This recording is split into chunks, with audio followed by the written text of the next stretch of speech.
الجن والدنيا والآخرة وآله ومشايخه ومشايخنا وأصولنا وأحمالنا كافة وأصحاب الكتب الذي قرأناها ولفتوح العلم والحكمة أن الله يتغشاهم بالرحمة والمغفرة ويجعلنا من الذين يستمعون القول فيتبعون أحسنه وإلى حضرة النبي محمد صلى الله عليه وآله وسلم الفاتحة. أعوذ بالله من الشيطان الرجيم بسم الله الرحمن الرحيم الحمد لله رب العالمين الرحمن الرحيم مالك يوم الدين إياك نعبد وإياك نستعين اهدنا الصراط المستقيم صراط الذين أنعمت عليهم غير المغضوب عليهم ولا الضالين آمين. بسم الله الرحمن الرحيم. قال المؤلف رحمه الله باب استحباب الرجز حال المبارزة فيه الأحاديث المقدمة في الباب الذي قبل هذا. روينا في صحيحي البخاري ومسلم عن البراء بن عازب رضي الله عنهما أنه قال له رجل أفررتم يوم حنين عن رسول الله صلى الله عليه وسلم فقال البراء لكن رسول الله صلى الله عليه وسلم لم يفر لقد رأيته وهو على بغلته البيضاء وإن أبا سفيان الحارث آخذ بلجامها والنبي يقول أنا النبي لا كذب أنا ابن عبد المطلب وفي رواية فنزل ودعا واستنصره. Bab istihbabir rajzi. Ini bab menjelaskan sunnah. Rajaz itu nama bahar, nama. Jadi kalau sorof, ilmu sorof, ilmu dalam salah satu gramatikal bahasa Arab itu untuk merubah dari satu kata menjadi bentuk kata-kata lain itu disebutnya ilmu sorof. Nah, ilmu sorof itu ada wazannya. Fa'ala yaf'ulu fa'lan wa maf'alan wa fa'ilun wa zaka maf'ulun ulataful maf'alun maf'alun, itu namanya wazan. Ya, sehingga kalau ada kata nasoro ngikutin wazan itu. Nasoro yang suruh nasron wa mansoran fahuwa nasirun wa dzaka mansurun unsur la tansur mansorun mansorun. Kenapa semua kata bisa ditimbang dengan wazan fa'ala yaqul? Kalau dalam syair namanya buhur. Buhur jamak dari bahar. Bahar itu wazan tapi dalam lagu. Ya. Wazan dalam lagu. Nah, bahar itu ada bahar tawil. Ya, ada bahar tawil. Ada bahar rajaz. Ya, ada bahar ya Kamil dan lain sebagainya. Bahar-bahar yang oleh masyarakat Arab itu menjadi sebuah keharusan karena itu bagian dari nurani mereka. Kira-kira tuh begini perbandingannya untuk memahaminya. Orang Jawa itu sama gending-gending Jawa itu sudah menyatu, sudah malakah, sudah mendarah daging. Sudah mendarah daging dengan gending-gending Jawa. Sehingga kalau kedengaran ya apa itu selendro gitu ya, atau apa saja yang lazim dinyanyikan dalam gending-gending Jawa itu, dia udah asik aja itu. Nah, gending-gending Jawa itu ada notnya itu. Nah, notnya itu di dalam bahasa Arab namanya bahar, jamaknya bubu. Nah, jadi kalau orang Jawa itu begitu. Kenapa dia senang siang habis makan main perkutut, ngeceng gending-gending Jawa, utang lupa. Ya, padahal bisa jadi utang ya. Lali, kelalen. Saking kenangnya gending-gendingnya Jawa. Ya. Nah, orang Arab itu bersenandung. Senandungnya itu pakai bahar. Halal mubarazati ketika berhadapan dengan musuh. Jadi mau berhadapan sama musuh, baca syair, ya, memberikan semangat, kalau kira-kira begitu. Saya suara saya fales. Kalau suara saya bagus, saya bisa kasih contoh.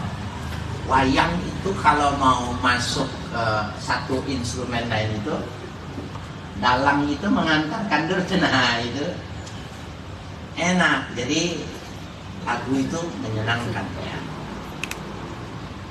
Kalau kata orang Jawa itu dandang bulo itu enak ya. Lagu itu ya. Selendro. Nah, bahar rajas itu kalau yang mau tahu ini paling tidak wawaznuhu mustafilun sittu marrat, mengucapkan mustafilun 6 kali. Mustafilun, mustafilun, mustafilun, mustafilun, mustafilun, mustafilun, mustafilun, mustafilun. Itu 6 kali. Itu wazan, itu namanya bahar rajas. Sama juga kalau di coba ya, ibu-ibu, bapak-bapak itu biasa. Ya Rabbi bin Mustafa barik maqasidana waghfir lana ma maqa ya wasi'al karami. Bacanya itu yang benar begitu. Ya Rabbi bin Mustafa maulaya sholli wa sallim daiman abada ala habibika khairil khalqi kullihim. Tapi yang nggak ngerti bahar kan, Mustafa sepanjang napasnya bacanya, enggak ada baharnya, sehingga terdengar itu ditimbang, ya begitu. Cuma memang ilmu ini jarang orang menekuni. Saya ingat benar Muallim Syafi'i Adam itu jalan sama saya mau masukin, saya jemput beliau turun dari mobil mau masuk ke Masjid Imamul Masakin. Ada seorang habib yang sedang membaca syair, tapi membaca syairnya salah gitu. Hanya dibaca syair itu kan, kalau dalam bahasa Arab nazom itu harus menggunakan bahar. Kalau nafat tidak prosa, kalau bahasa kita nggak perlu ada timbangannya. Dia baca nazom tapi seperti baca prosa gitu. Muallim bilang, Habib bacanya kenapa begitu? Telinganya nggak bisa. Berarti walaupun dia Habib tapi nggak ngerti ilmu bahar, ada ilmunya. Jadi cacatnya kelihatan juga orang kalau ketika membaca bahar tidak sesuai dengan aturannya. Nah, di zaman Nabi itu kayak gitu ya, bahar rajas. Nanti kita akan lihat ya. Fihil ahaditsul al-mutaqaddimatu fil babil ladzi qabla hadza. Pada hadis-hadis yang semacam ini telah terdahulu pada bab yang sebelum ini ada pembahasan tentang syair-syair dengan ya bahar rajaz. Rawaina fi sahihail Bukhari wa Muslim. Meriwayatkan kami pada kedua sahih Bukhari dan Muslim anil Barra'i bin Azib radhiyallahu anhuma annahu qala lahu rajulun. Diriwayatkan dari Al-Barra bin Azib radhiyallahu anhuma, sesungguhnya pernah bertanya seseorang kepada Al-Barra bin Azib. Ya, jadi Al-Barra bin Azib ini sahabat Nabi. Ditanya oleh seseorang, afarartum yauma Hunain an Rasulillah sallallahu alaihi wasallam. Apakah kalian tidak lari ketika perang Hunain dari Rasulullah sallallahu alaihi wasallam? Perang Hunain itu perang yang besar, ya, sehingga banyak orang yang sudah datang nggak jadi berangkat. Kenapa? Tidak berimbang. Orang kalau musuh tidak berimbang itu takut juga, secara kemanusiaan itu takut. Sehingga wajar kalau ada orang bertanya, waktu perang Hunain kamu lari nggak? Jadi sebuah pertanyaan. Faqala al-Barra'u, maka berkata Al-Barra', lakinlah Rasulullah sallallahu alaihi wasallam lam yafirra. Ya, akan tetapi Rasulullah sallallahu alaihi wasallam tidak lari. Ya, jadi tidak ada yang meninggalkan medan tempur. Laqad ra'aitu, kata Al-Barra', akan tetapi aku justru melihat Nabi wa huwa ala bughlatil bayda'i, dia di atas bughal. Bighal atau bughlah itu peranakan silangan antara kuda dengan himar, namanya bighal.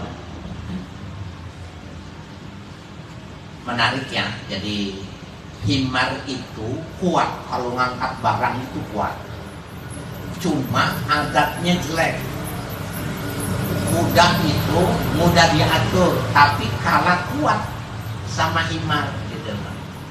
Maka dikawinin, lahirnya bighal, kuat tubuhnya, tapi ya dia kuat juga larinya dan sifatnya seperti kuda.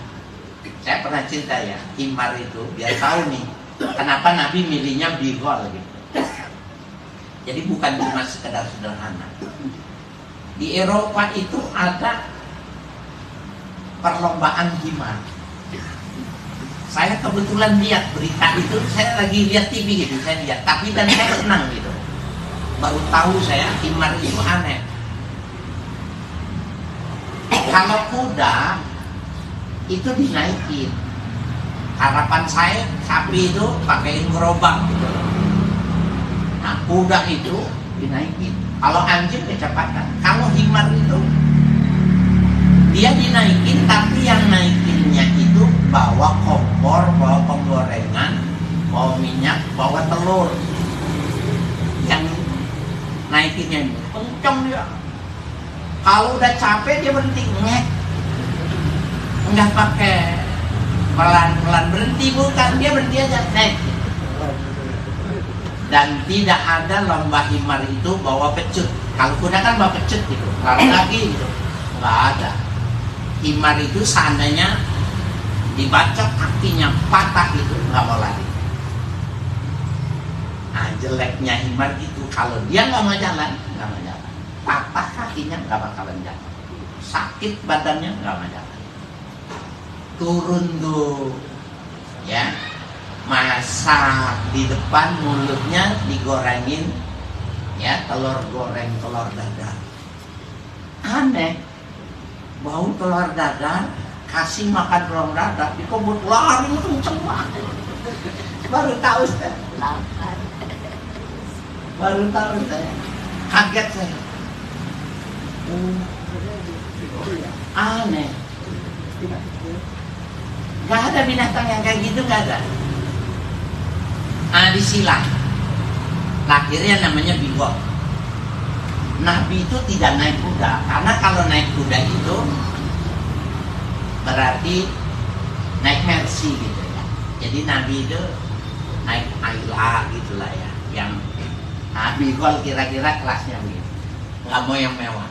Cuma udah nggak punya ngambek seperti himar, itu aja bedanya. Ya, warnanya putih. Jadi aku lihat Nabi Shallallahu Alaihi Wasallam dia di dalam bigolnya yang putih itu. Wa inna Abu Sufyan ibn al-Haris akhidun bil jami'ah. Dan Abu Sufyan bin Haris ya, bil Haris ya, akhidun bil jami'ah, sedang memegang pecut ya, memegang pecutnya. Ini berhadapan, ini konfrontasi gitu, satu lawan satu gitu. Wan Nabi sallallahu alaihi wasallam yaqul, Nabi ketika itu bersenandung. Nah, jadi orang lagi tegang, orang lagi takut, Nabi bersenandung. Baca syair Nabi dengan menggunakan bahar rojaz tadi. Anan nabiyyu la kadhib, ana ibnu Abdul Muttalib. Anan nabiyyu la kadhib. Nih, aku ini Nabi, tidak bohong. Anak ibnu Abdul Muttalib, aku ini putranya Abdul Muttalib. Nah, kenapa Nabi menyebut nama dirinya Ibnul Muttalib? Padahal kan ayahnya Abdullah. Nah, ini mesti dipahami sejarah sirah yang lalu sudah dijelaskan. Ketika ayahnya wafat, ibunya wafat, maka yang mengasuh Nabi itu siapa? Halo, kakeknya Abu Talib. Dipelihara oleh kakeknya. Setelah kakeknya sudah terasa sudah akhir-akhir hayatnya, maka anaknya, jadi kakaknya Abdullah itu, Abdul Muttalib, dipanggil. Kamu asuh nih ya keponakanmu Abdul Muttalib. Maka Nabi Muhammad pun menganggap pamannya itu seperti Nabi. Kenapa? Dari kecil, sejak kecil dia sudah dirawat oleh kakek, terus diteruskan oleh pamannya, sehingga beliau mengatakan anak ibnu Abdul Muttalib. Ya, aku nih anaknya Abdul Muttalib. Ya. Bukannya Abu Talib ayahnya, tapi dia menyebut nama pamannya. Wa fi riwayatin fanazara, pada riwayat Nabi turun dulu dari bihonnya, wada'a ya, dan Nabi berdoa, wastansara, dan Nabi ya meminta pertolongan kepada Allah. Ini sedikit penjelasannya. Kalau begitu, padahal di dalam Islam itu yang tidak boleh itu bernasab. Ya, jadi di dalam, ini pentingnya. Kalau menurut saya penting benar, karena dalam stelsel hukum yang berlaku di Indonesia itu terbagi dua. Orang Indonesia itu tunduk pada hukum KUHP Perdata, dan ini sumbernya dari Belanda. Sehingga orang Islam banyak juga yang menundukkan diri pada ya pengadilan ini ketika dia ingin mengangkat anak, maka anak itu diadopsi. Anak itu diadopsi. Maka di dalam akte keluarnya itu, binnya itu bapak yang mengangkat. Di kartu keluarga bapaknya yang mengangkat. Sangat bermasalah bagi anak ini ketika dia mengatakan anaknya si A, padahal A ini bapak angkat, bapaknya dia itu B, bukan si A. Apalagi kalau perkawinan ternyata perempuan, maka dia dinikahi oleh bapaknya, si A ini gak sah karena bukan ayahnya. Artinya hukum Islam itu tidak mengenal adopsi. Adopsi itu dari Belanda, dari Eropa, dari Prancis. Dalam Islam itu cuma ada kafir, ana wa kafir yatim kahataini fil jannah. Aku nih dengan orang yang kafir, kafir itu mengambil urusan anak yatim seperti ini dalam surga. Tapi waktu menikah, kamu bin fulan yang menikahkan si fulan, bukan dia sebagai ayah angkat. Itu perbedaan hukum yuridis formal, hukum formal regulasi yang berlaku di Indonesia dengan hukum Islam. Jadi belum lama ini ada yang nanya tentang itu, bahwa dia sudah mengadopsi, sekarang mau nikah. Saya bilang gak sah, tidak sah, walaupun negara mengesahkan keluar ya buku nikahnya, tapi menurut hukum Islam tidak sah, karena bapak bukan orang tua kami. Tapi dari kecil itu sudah tidak ketahuan karena ngambilnya di panti jompo. Nah, as-sultan waliyun liman la waliyalah. Raja itu adalah wali bagi wanita yang gak punya wali. Jadi Pak Presiden di Indonesia substitusi kepada Menteri Agama, Dirjen Bimas Islam, terus sampai kepala kantor urusan agama. Harus dia yang menikahkan atas nama pemerintah baru sah. Jadi harus diketahui, berarti kita selama ini ketahuan. Yang harus ketahuan, Pak. Bapak lebih banyak bermasalah di dunia ketimbang bermasalahnya di akhirat. Lama dia mikir karena dia nggak mau membongkar. Silakan. Akhirnya mau. Ya, bahaya itu. Nah, yang saya maksud, anak yang bernasab kepada bukan ayahnya itu namanya qati'ur rahim. Orang yang memutuskan silaturahim. Wa qati'ur rahim dakhalan nar. Orang yang memutuskan silaturahim, dia bilang bapaknya A itu bukan B, masuk neraka. Kembali lagi hadis ini. Kenapa Nabi tidak mengatakan Ibnu Abdillah, karena bukan Ibnu Abdul Muttalib? Kenapa gak disebut? Kan ini Nabi juga mengaku dirinya putranya Abdul Muttalib gitu loh, bukan putranya Abdullah. Ayahnya kan Abdullah. Jangan lupa ada hadis yang mendukung ini. Al-harbu khud'ah. Perang itu adalah tipu daya. Sampai berbohong halal ketika perang. Boleh berbohong ketika perang. Nah, Nabi ternyata berpolitis ini, punya politik. Dia ketika dia sebut putranya Abdul Muthalib itu, Abu Sufyan takut. Karena memang rivalnya di di bangsa Arab itu, di kalangan Bani Hashim, Abdul Muthalib ini ditakuti, kaya raya dan orang yang pemberani. Ketika dia sebut putranya Abdul Muthalib, Abu Sufyan mepet, takut sama bapaknya.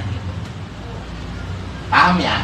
Jadi kalau cuma administrasi boleh, nih maksudnya nih, urusan administrasi boleh, tapi urusan nikah, kehalalan nggak boleh nikahin. Jelas ya? Nah, yang kedua nih yang terpenting, ada orang yang mengatakan bahwa Nabi Ibrahim ayahnya siapa? Azar. Ibrahim mengatakan kepada ayahnya Azar agar meninggalkan yang mereka sembah untuk tunduk kepada Allah. Orang mengatakan Azar itu bukan bapaknya Ibrahim, pamannya Ibrahim. Karena paman dalam struktur keluarga itu seperti ayah, sehingga keponakan kita manggil kita ayah juga, bukan? Manggil ikut bapak juga, bukan? Kalau kita dipanggilnya bapak, maka keponakan kita manggilnya bapak. Nah, jadi dalam struktur kekeluargaan itu biasa. Saya punya keponakan semua manggilnya ayah, padahal itu anak kakak saya, ya, anak empok saya, semuanya manggilnya ayah. Apakah dia bilang ketika dia sebut nama saya itu nama artinya saya bapak kandungnya? Bukan.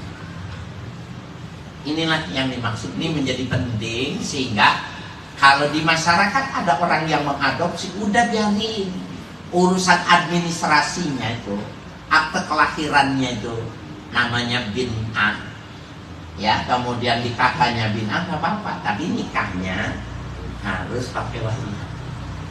Nggak sah kalau nggak mau tahu, sehingga urusan agama diterabas terus, nggak sah perkawinan.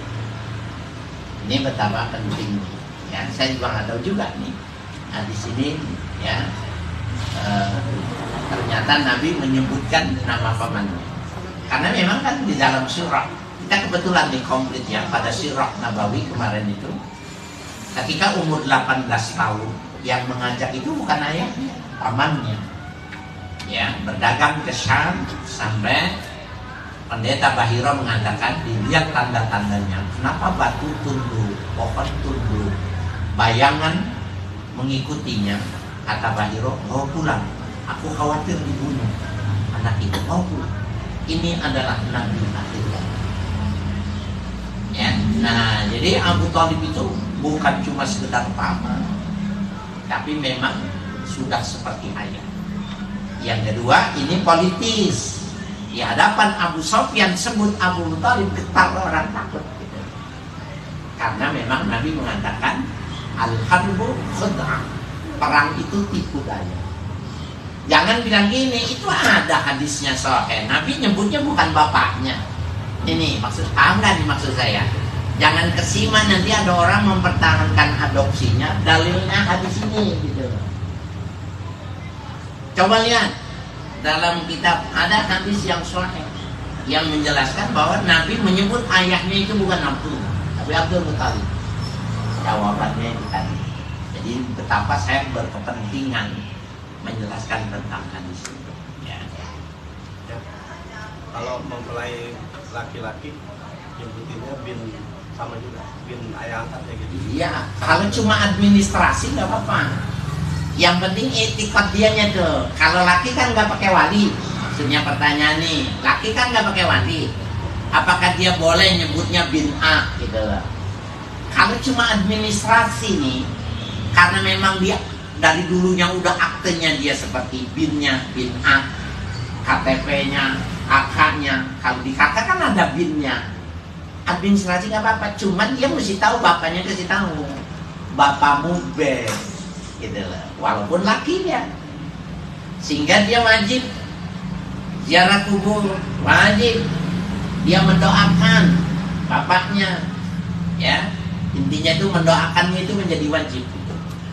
Jangan cuma si A yang didoakan. Jadi ketika ijab kabul nggak boleh. Gak apa-apa kalau cuma sekedar administratif aja. Artinya dia udah dikasih tahu nih, di hadapan penghulu kan kagak tahu kan. Penghulu kan jangan lupa nih, penghulu itu pegawai NTR, petugas NTR, nikah, talak, rujuk, petugas, bukan yang ngesahkan perkawinan. Jangan pak salah paham. Penghulu itu petugas NTR, pencatat nikah, talak, rujuk, pencatat, bukan pengesah. Yang mengesahkan bapaknya, yang mencatat petugasnya. Jadi kalau masih punya bapak, jangan serahin sama penghulu untuk menikahkan bapaknya, lebih afdal yang menikahkan. Jelas kan? Bahkan nih kalau di kalangan ulama tertentu nggak mau dia serahin sama naib. Kenapa? Banyak pertimbangannya, ya banyak pertimbangannya. Karena untuk sesuatu yang haram menjadi halal itu, ya yang tadinya haram jadi halal itu nggak bisa sembarangan. Sudah gini, kan kalau naib itu kan bayar nikah bayarnya berapa? 75.000. Kalian nikah ada yang bayar 75.000? Ya, bayarnya berapa? 1.750.000. Nah itu uang apa? Masa dia yang mengesahkan anak kita? Tuh, ini saya nggak berani pakai suara. Jadi bapaknya yang nikahin itu lebih afdal. Dia fungsikan sebagai pencatat. Ya, penting nggak nih? Ya. Permasalahannya ini perempuan, tapi ayahnya tidak muslim. Perempuan, Ini ayah kandungnya tidak muslim. tidak muslim, diangkat oleh orang Islam. Masih sama ibunya yang muslim. Nah, ibunya kan nggak bisa jadi wali. Nah, dia termasuk orang yang nggak punya wali namanya.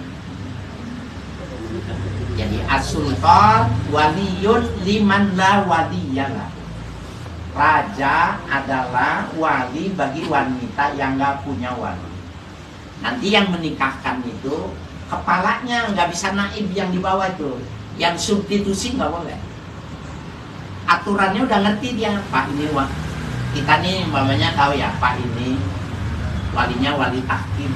Udah tahu dia harus ngikutin aturan dia. Yang sah menikahkan itu cuma kepala. Di luar kepala nggak boleh. Atas nama raja, atas nama presiden. Gitu ya. Kalau namanya wali hakim, Itu namanya wali hakim. jadi itu kepala itu. Jadi kepala negara ex officio sebagai wali hakim. Yang wali hakimnya itu dalam arti yang berdasarkan regulasi. Yang kedua, wali hakim. Saya nikah sama istri saya. Waktu muda kan bisa jadi orang suka emosi, ngomongnya jelek gitu. Saya takut dengan omongan saya. Maka guru saya, Mualim Syafi'i Adam itu, saya suruh nikahkan saya bersama istri saya. Maka saya nikah lagi. Saya pakai mas kawin dengan disaksikan, ya, termasuk Ustaz Samsudin semua. Anak saya tahu saya nikah lagi. Nah, istri saya kan walinya di Surabaya. Nah, namanya tahkim. Mengangkat Mualim Syafi'i Azami sebagai hakim yang untuk diridhoi menikahkan dirinya kepada saya. Jelas ya? Jadi tahkim maknanya dua. Ini nggak apa-apa nih keluar dari bacaan kita, tetapi sangat penting ya. Dan ini di masyarakat banyak sekali. Kebetulan baru beberapa hari yang lalu yang tadi saya ceritakan itu, dia tadinya dia mau nikahin juga. Saya bilang sah menurut administrasi, tapi anak bapak belum nikah. Tidak sah. Lama, mikirnya lama dia. Karena apa? Dia nggak berani ngomong bukan anaknya, itu nggak berani. Kalau begitu saya yang datang, Pak, saya yang jelasin kalau itu bukan anak bapak. Apa-apa, bapak nggak usah pikirin saya. Saya kasih waktu Pak Ustaz. Berapa hari dia tahu lagi. Saya mau ngomong sendiri Pak Ustaz. Saya mesti beranikan. Daripada saya bagus di sini, jelek di akhirat. Bagus. Jadi jangan ya, kalau bukan anaknya jangan diaku. Dan kalau anak kandung boleh udah jadi wali. Saya anak kandung. Kalau diurut dari bapak, dia udah mungkin udah nggak banyak, udah 50 tahun, 60 tahun. Kalau dari paman dia bikin saudaranya perempuan semua. Terus dari baris laki, baris nasab lakinya udah putus sudah. Terus dia punya anak kandung laki, bolehkah dia menjadi wali buat ibu? Itu wali tahkim.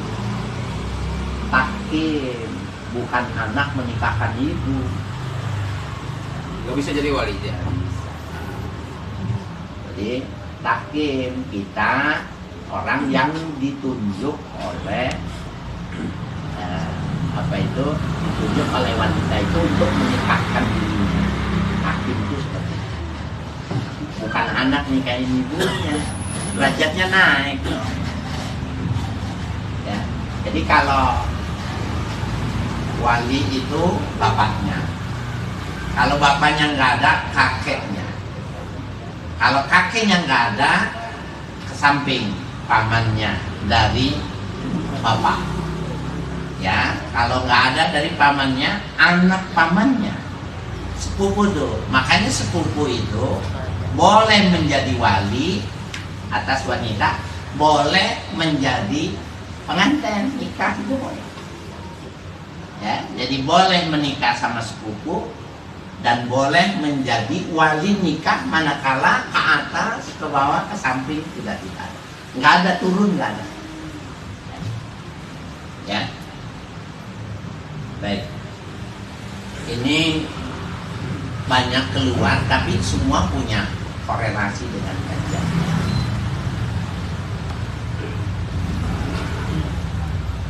Wa rawaina fi sahihima anil Barra'i aidan qala.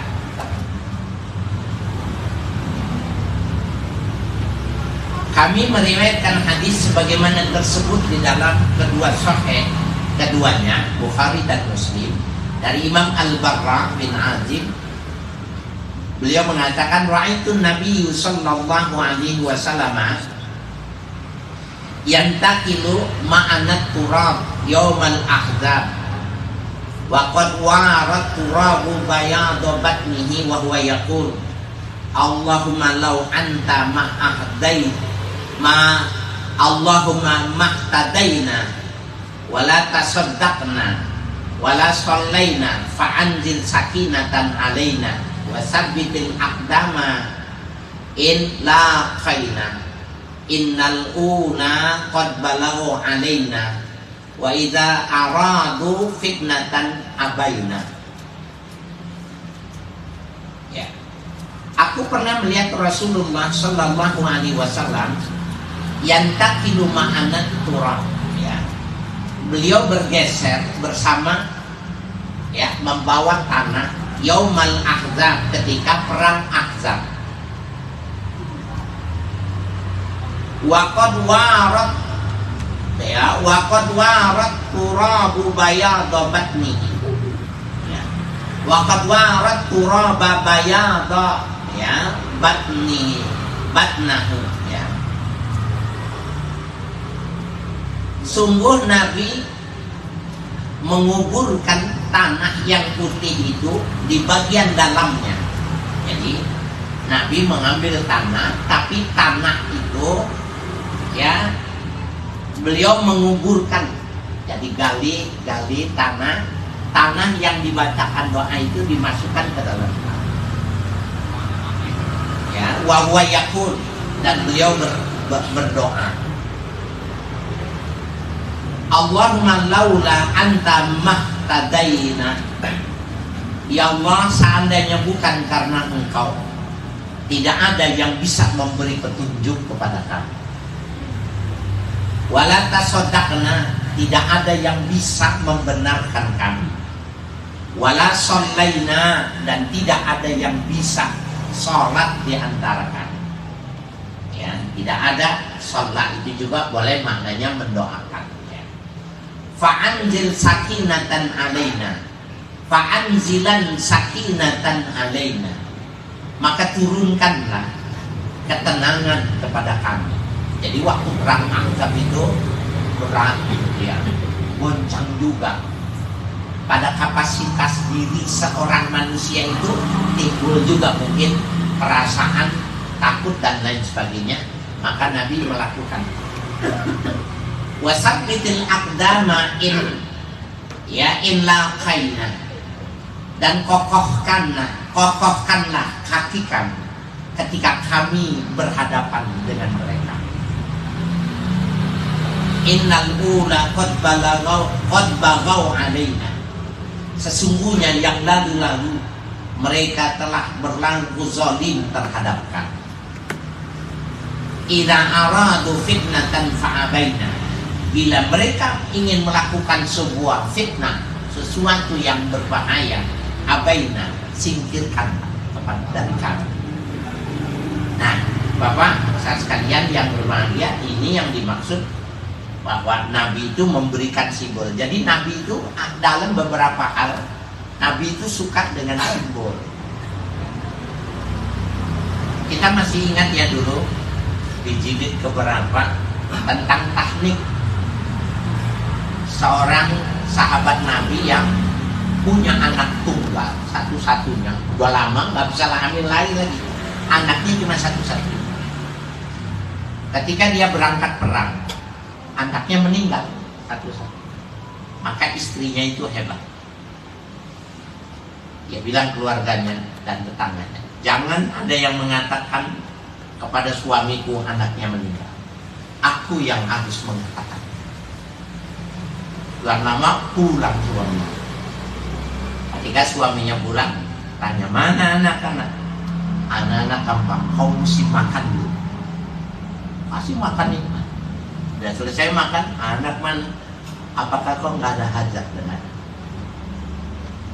Hajat, hubungan dulu. Udah selesai, mana anak? Begini, nanti dulu dari istrinya. Aku mau tanya dulu. Ya.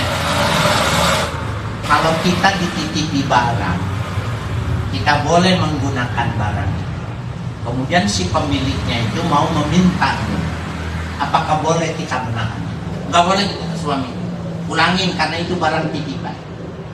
Jadi harus dipulangin. Harus dipulangin. Nggak boleh. Maka suaminya dipeluk oleh istrinya. Punya Allah sudah diambil titipannya. Anaknya dia. Ini istri pintar kan? Sama ibu pintar. Kata suaminya, nanti dulu. Ini kenapa nggak ngomong dari tadi? Orang laki. Di mana-mana gini orangnya. Dia ngomong bagus tuh, giliran kena gitu, berontak. Yang ini lainnya. Kenapa nggak tidur dia? Besoknya lapor sama Nabi. Nabi bilang, kau semalam berhubungan sama istrimu. Iya, aku doakan kau punya anak. Dan anaknya setelah itu lahirnya 9. Padahal puluhan tahun gak punya anak, nambah 9. Waktu anak pertama dibawa ke Nabi itu, nah Nabi minta korma. Ini yang saya bilang simbol.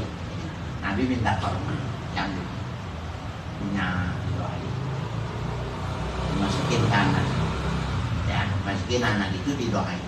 9-9-nya hafal Quran. Ya, nah begitu juga Nabi dalam hal-hal tertentu pakai simbol kayak gini. Kenapa Nabi tidak berdoa aja? Gitu? Tetapi Nabi menggali tanah yang didoakan itu dipendam. Nggak bisa dilawan, nggak bisa dibenturkan.